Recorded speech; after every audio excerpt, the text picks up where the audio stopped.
Picture the eastern edge of Mizoram, India, during the brutal monsoon season of 1987. It is pouring rain, pitch black, and utterly unforgiving.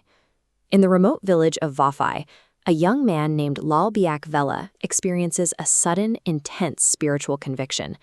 He feels a calling, an absolute certainty that he needs to walk to the neighboring village of Vangchia right then, in the dead of night. His father tries to stop him, pointing out the obvious danger of venturing into the storm, but Lal Biak Vela simply packs his things in silence. He walks out into the torrential rain wearing his everyday clothes. He brings no raincoat, no umbrella, and no weapon. To understand why a perfectly rational person would casually stroll unprotected into a lethal environment, we have to look past our own instincts. We have to understand how his culture views the wilderness itself. The distance between Vafai and Vangchia is roughly 10 kilometers.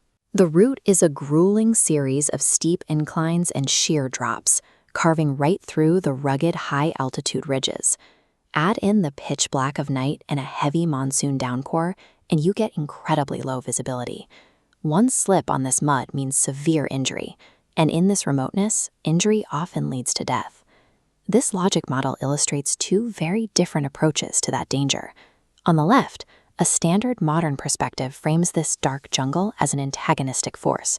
You are isolated, battling nature to survive.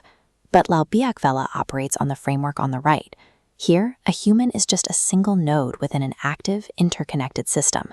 His internal spiritual calling coordinates his movements, effectively providing a navigational signal that overrides standard biological panic. To survive out here, you don't fight the environment. You abandon your instinct to conquer the mud in the dark, and you trust that the invisible network will guide you through. After completing that brutal trek, Lal Biak Vela arrives in a completely silent, sleeping Vangchia. Standing alone in the rain-soaked streets, he delivers his message out loud to the empty night. And then, without seeking shelter or resting at a relative's house, he turns right back around. He begins the agonizing 10-kilometer march home. The rain continues to fall.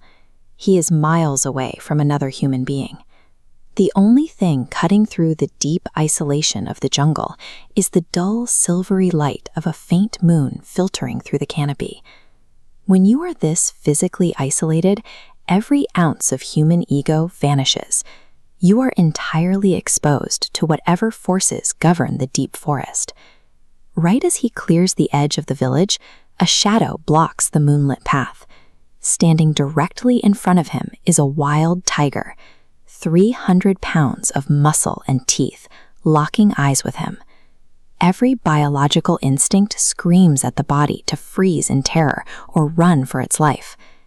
Lal Biak Vela simply stops. He stands perfectly still and looks back at the animal.